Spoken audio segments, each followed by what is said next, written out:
Hello everyone, green crime this week. So what we're going to look at is what is meant by the term green crime. Can it be classed as a crime and who is responsible? Here are your keywords and terms for this week. Eco-mafia, love that. Right, so what is green crime? Well, green crime is basically any crime against the environment, and this has definitely been linked to globalization and with the idea that we discussed last week, that the world is becoming smaller and there's more transnational companies, etc., then crime against the environment is on the up, according to some sociologists. Basically, we have one single ecosystem. Okay, once we've knocked this one, then we haven't got another one. And we have threats to the ecosystem, and they're very much global, they're not local anymore. A couple of examples of these are Chernobyl disaster, and also more recently Fukushima. And as you can see by that lovely little graph that I've pinched off the internet, here is Fukushima in Japan, and here is Canada in the United States of America. And apparently the nuclear fallout can reach it within a certain amount of time, based on wind, etc. And Chernobyl was exactly the same, and had major impacts on the area around Chernobyl, not just Russia, Ukraine, etc. Most of the threats to human well-being and the ecosystem aren't necessarily through earthquakes and natural disasters such as that, but more human-made things. So in terms of the kind of things that we do to the environment through productivity and technology, that we're actually making these risks. Ulrich Beck comes up with this idea that it's very much manufactured. These risks involve, harms to us as humans, but also the environment and all of the things that live within this. So examples would be climate change and global warming and melting of the polar ice caps and things like that. The idea of global risk society again comes from Ulrich Beck, who believes that the things that we're doing, such as through industrialization, etc., aren't necessarily having an impact on our local areas, but it's actually having a much wider global scale effect.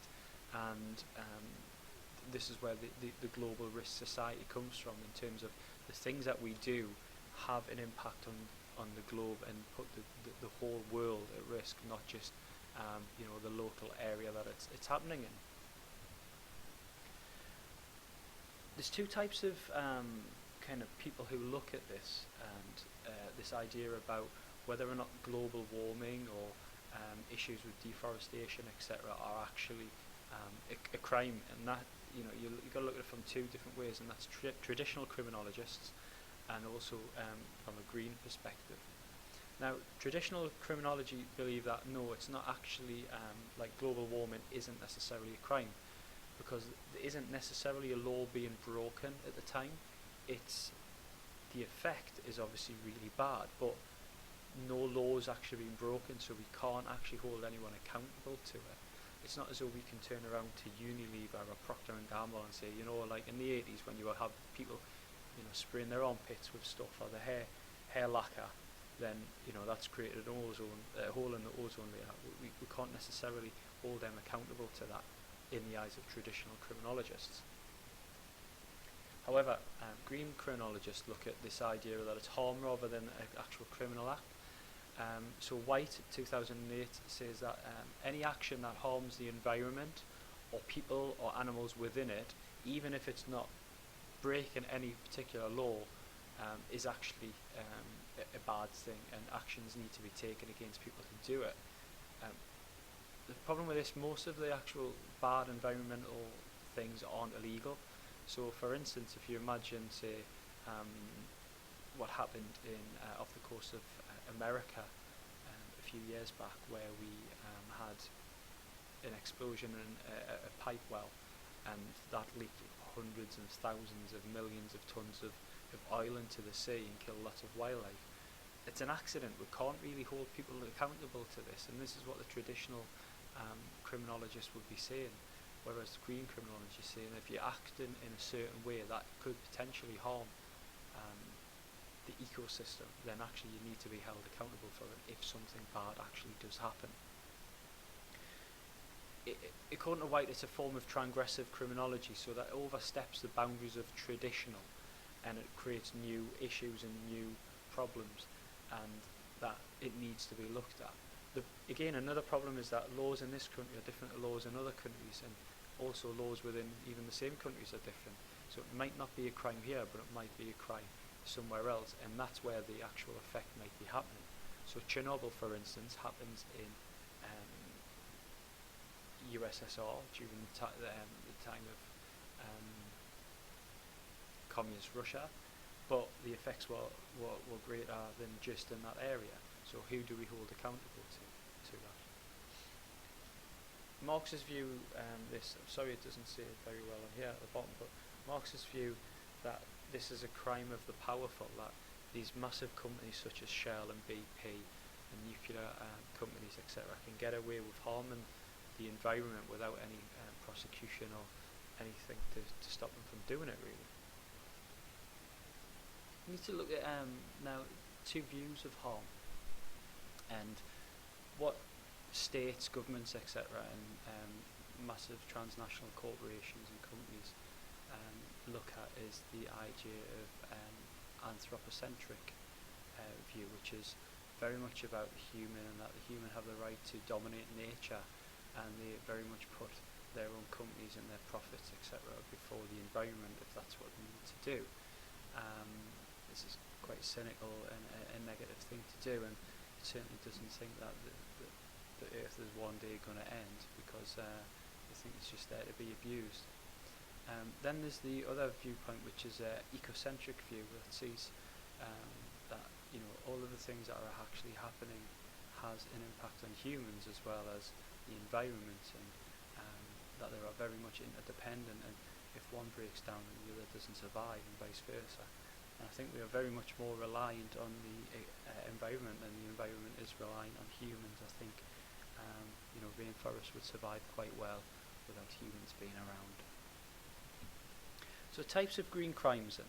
Now there's two main types of green crime. They're categorised into primary and secondary crime. So primary green crimes are crimes that actually happen as a result of direct actions. So that could be deforestation or pumping chemicals into the sea. So we've got air pollution, for instance, that comes about as burning fossil fuels. We've got crimes of deforestation, as I've mentioned there. And between the years of 1960 and 1990, for instance, 1/5 of the world's tropical rainforests were destroyed, majority of them being in the Amazon, and they are kind of cleared for different things, so grazing animals, roads and stuff like that. Crimes of species decline, so that might be badger baiting, dog fights, trying to basically where species kind of become extinct because of what we are doing directly to them. So deforestation, for instance, most of the Earth's species of birds live in rainforests, so by kind of getting rid of rainforests we are automatically getting rid of all these birds. And then, as mentioned, there's water pollution. 25 million people a year approximately die annually, as in a year, obviously, drinking contaminated water. And obviously you've got all the stuff in terms of fish, whatever, dying as a result of living in contaminated water. The second type is secondary, and this is stuff that kind of comes out of people flouting the rules. Rules be put in place to try to prevent or to regulate environmental disasters. Governments often kind of do this, break their own rules for financial gains or because they're under pressure from other people. Walters believes that the ocean floor is a dumping ground and that we can kind of do anything we want, and this is because it's kind of owned by governments and large corporations. Some examples of this would be the Rainbow Warrior as well, Greenpeace boat, which was in New Zealand trying to stop the French from carrying out some nuclear weapon testing in the South Pacific. And basically the French Secret Service blew it up, stuck a massive bomb in it, and it killed one crew member.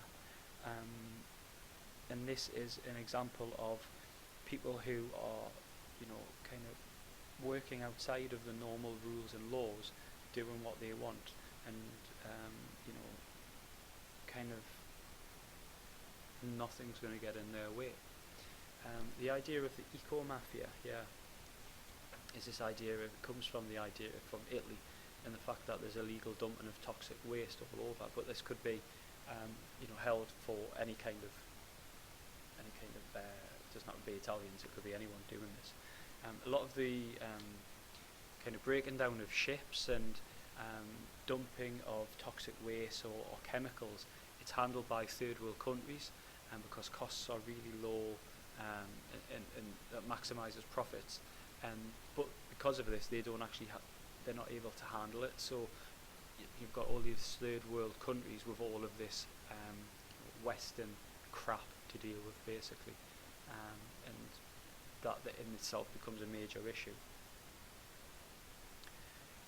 When we're evaluating this, there's obviously a lot of strengths and weaknesses that as we can see there, but I think one of the biggest problems in terms of the green criminology viewpoint is that there aren't any clear laws to convict against harm.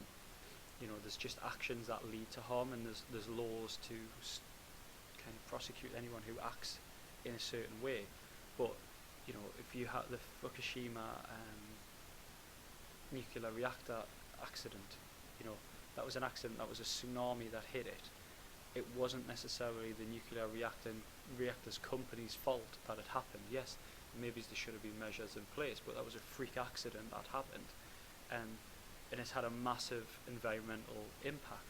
But who is to blame? Who should we be blaming for that? We can't sue the creator of a tsunami. You know, we can't take God to court, for instance. So it becomes really difficult then. Also, can we take retrospective action? So in the 1950s, the British government dumped a load of toxic waste in the bottom of the channel. We didn't know at the time that it was going to have an environmental effect, and it was going to, you know, create major problems. So because there was no law broken then, can we actually hold them accountable to it as well? Defining those boundaries is going to be really difficult, and it's about just making a guess, I suppose. That leads on to state responsibility for green crimes, and the idea of definitely, in terms of from a Marxist perspective, I suppose, is that even natural disasters need to be dealt with a lot better by states, and so that if you think about the tsunamis and earthquakes around the world, where not a lot is done to help these people rebuild their lives, and it tends to be people from poorer countries.